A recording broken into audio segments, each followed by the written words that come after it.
Happy holidays and welcome to the entertainment room. With my start to this podcast being in September and October of this year, it was hard not to gravitate towards horror films for that time of year.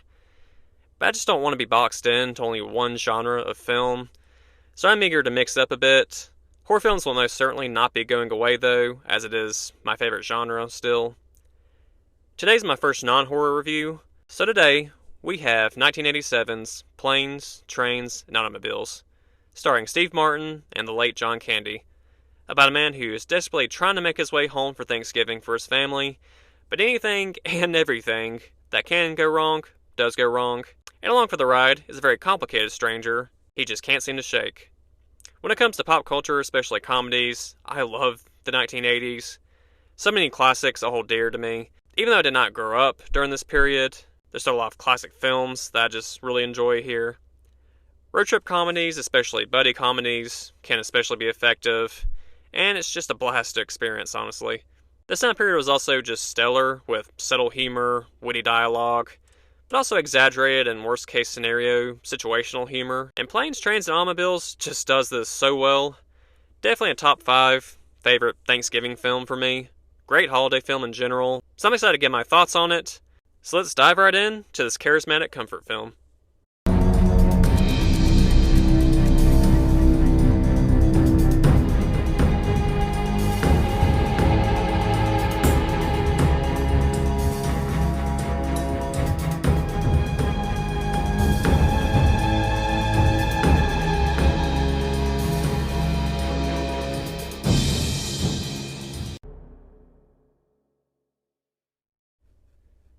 Now, I don't want to sound like some cynic who says that things aren't as good as they used to be, because, especially in some situations, that's a crock of shit.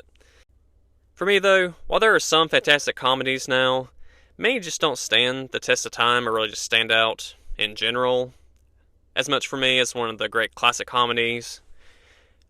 There's not really a lot of great comedic actors at this time that I find nearly as memorable as some of these 70s, 80s, 90s stars. That's just my personal opinion. I think I'm also biased just because of what I grew up on. I always embrace change in cinema if it's a good change. And there are a lot of great actors right now. In my opinion, is even bound to change as time goes on. But so far, I still think the late 2000s has a lot of work to do still. Steve Martin and John Candy feel just effortless in their impact and their performances and their extensive filmography. And they unsurprisingly mesh magnificently in this John Hughes film. And speaking on John Hughes, he is the writer and director of this film, and as well as John Candy, he was taken from this world at a pretty young age, I would say. Didn't even quite make it to 60 yet, if I remember correctly. Terrific writer. I mean, Jesus Christ. The Breakfast Club, Home Alone 1 and 2, the National Lampoon Vacation films, Ferris Bueller's Day Off, 16 Candles. The list fucking goes on. This man was a legend. A master at situational comedy in particular, as well as the quippy dialogue that went along with it. I also love when comedic films can balance their comedy with their more dramatic scenes without coming across overly cheesy. We can all use a little cheese in our life sometimes, especially when it comes around to holiday films. This film impressively doesn't really feel like it falls much into that area, as this is actually an incredibly heartfelt and emotional film at times as well. I also love how the Neil and Dale characters are written, seemingly on opposite ends of the spectrum completely. Steve Martin as Neil is a stressed out family man in marketing, and he can be easily agitated and grumpy, for lack of a better word. Always on the go and likes things done a certain way, done at a certain speed. Easily swept up in the stresses of the world, and that trait can kind of cloud our view of the positives in the world. And John Candy's Dale character, at first especially, is happy-go-lucky and much more relaxed, at least on the surface. And while he adds a lot of trouble to Neil's situation, that even we would find irritating at times, he's also at times a balancing force to kind of pull him out of his temper and his anxiety about his situation. Even looking at me personally, I'm a nice person generally, despite being introverted, but I can sweat the small things, like a lot of us can, especially as things build up. Or just when it comes to things that are out of my control, it can be hard to adjust my focus and adjust my energy. A lot of us are like this, at least sometimes, and Neil kind of represents that human flaw immensely. He's understandable in his agitation in a lot of moments, and don't get me wrong, and Dale is a lot to handle, but it was interesting and refreshing to kind of see how some of their arguments along the way kind of fizzle out, or kind of, balance out or end, due to the other's viewpoint on something. Dale can be an exaggerated character in his giddiness, but many times, not necessarily. There's a lot to admire with how much calmer he is in a lot of these hellish scenarios, how slow he is to anger. I evaluate ways sometimes when I'm alone with my thoughts in particular, and how I can try and lean more to the other side with viewing my day-to-day stresses and annoyances, how to handle my reactions better. A lot of the times I do fine. Sometimes, in the middle of these reflections, someone cuts me off on the interstate or something, and I suddenly yell at them to go fuck themselves and eat shit. No one's perfect, but it's something we'll all have to keep working on. It makes sense that this is a John Hughes film, after seeing National Lampoon's Vacation numerous times, as the chaotic situational humor feels similar in its general approach. Another thing I admire about the film, the other films today are kind of scared to do, this film lets its rating flip from a PG or a PG-13 film to an R-rated film, due to just one 1-minute scene. Of course, Steve Martin's F-bomb after F-bomb is pretty unnecessary, at least to most people, but oh so glorious. I love a good meltdown scene in a comedy, especially if it's done properly and doesn't overstay its welcome, and this one most certainly does not disappoint. Neil had released a lot of his anger in different situations before this incident with the rental car, but he was holding on to at least 10 times more, at minimum. Eddie McClurg, the actress portraying the character he unleashes holy hell on, is also iconic in her reaction and her line delivery, especially the line that she leaves with Neil before the scene cuts. It's the basic 2 words that fans, for a long time, kept coming up to her and wanting them to repeat to them. Just the "you're fucked" delivery was just fantastic. And I can only imagine people asking me to say that to them, like voluntarily. Their back and forth, as short as it was, is just so memorable. The next part isn't really a negative, just a comparison to explain my rating later, which is still very high. But the humor is phenomenal, of course. It's not my favorite film dialogue-wise compared just to some of the other John Hughes films, which there's a lot of competition there. As far as quotables and laugh-out-loud funny conversations, but that's definitely not me saying it doesn't work here either, because it most certainly does. It definitely succeeds in most ways as a film.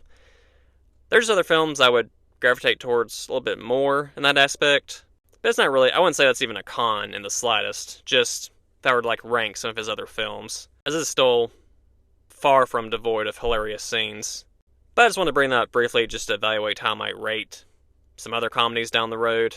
Back on track though, this film encapsulates the holiday feel really well. The towns and the snow. It cuts between Neil and what his family is doing back home to kind of prep for his return and how excited they were to have him back for Thanksgiving. Dale's loving words about his wife. And I'll pinpoint some specifics that I liked later in the spoiler section, but if you haven't seen this classic, it's well worth it.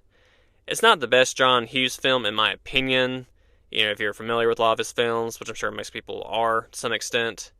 That's just my opinion. Some people may have this as their favorite film of his, and that's cool too, I can understand that. But no matter when you were born, what comedies you grew up on, what your sense of humor is, I think there's easily a lot here for just about everyone to enjoy. I'd be really surprised to hear about people who really don't like this film, although I know those people are out there. Especially this time of year, it's definitely worth a shot. As I move on to spoilers, there's something I want to add on, besides what I have in my notes to discuss. It's just taking a second to appreciate, despite all the inconveniences, even in 2023, there were a hell of a lot more when it comes to travel, especially, or just dealing with businesses, even back in 1987. But it still doesn't feel nearly as long ago as the number will make you think. But for one thing, it's hard to imagine a world now without cell phones, constantly stopping at payphones. You can't just look things up. You have to wait in long lines to call somebody, putting in change to make multiple other calls on top of the one you need to make in the first place. On top of not just being able to read reviews or learn more about these companies before you put your trust in them, how they did credit cards, how most places you had to have cash absolutely all the time. And I personally hate carrying cash. Just all these things kind of give me a new appreciation for the things we do have in this world. Because a lot of things Neil and Dale had to deal with seem like major headaches that I can even imagine trying to put up with. But again, on to spoilers. I loved a couple appearances that I kept forgetting about after I watched this film and gave it a few years before revisiting it. But Kevin Bacon was the fifth billed actor, I believe, for his 1-minute appearance, where he has no lines, from what I can remember. But it was just a fun scene with him and Steve Martin competing for a cab in the very beginning. Dylan Baker as Owen, the one who drove them to the first train station originally, was hilarious in how he ended up performing his character, his improvised tics, his snorts and his facial expressions, and even his comment about how tough his wife is, how she didn't react to birthing their firstborn, even though the child came out sideways. Surprisingly, Luli Newcomb, I believe, who played his wife, understandably had a hard time keeping a straight face during this scene. And he's also had an awesome tactic, just different ways he came up with creating these genuine reactions from his actors. In this case, Owen wiping the dip off his lip and then immediately shaking Steve Martin's hand to get more of a reaction out of him. It sucks for Steve Martin, as it is incredibly fucking gross, but that's just a standout moment in this film. Just watching him just kind of tense up and not move for a good several seconds. The camera even zoomed in on his face for a minute. Also really enjoyed the night driving scene that led up to the Griswold-like rental car catching fire. Then on the flip side, there was the reveal about Dale's wife being dead for the past 8 years, I think he said. This was hinted at throughout the film, and then made some scenes harder to get through, knowing what was coming. And it is just a heart-wrenching reveal in general. It pretty much led to a perfect ending to this film, with Neil bringing Dale home to share the holiday with his family. A little perspective is always enlightening, especially around the holiday season. Putting yourself in somebody else's shoes, even if you don't understand them as a person all the way. Dale's whole character is especially devastating, knowing about the Steve Martin interview, where he discusses John Candy and all his similarities to Dale, the friendly and sweet side, but also the complicated side. And he even mentioned that John Candy always, in a way, seemed a little heartbroken, but he just never really opened up about that part of him. So rest in peace to John Candy, as well as to John Hughes once again. The original cut of this film was over 3 hours, apparently, and while I would most certainly watch that version if it were to exist, which apparently it doesn't, or it's hard to find, or somebody's not fessing up, whatever the case. So I think the only released version was this 93-minute film that we get. And again, I could watch these two actors go at it all day long. This film's purpose, I do think it was a great length. It didn't overstay its welcome. It packed a huge punch for what it was trying to accomplish. And this film is a huge staple in my DVD/Blu-ray collection. $6, and my right nut says that I'll be right back to this film next November at the latest. I'll give Planes, Trains, and Automobiles an 8.7 out of 10. I hope this review was enjoyable. I love switching up the genres this time.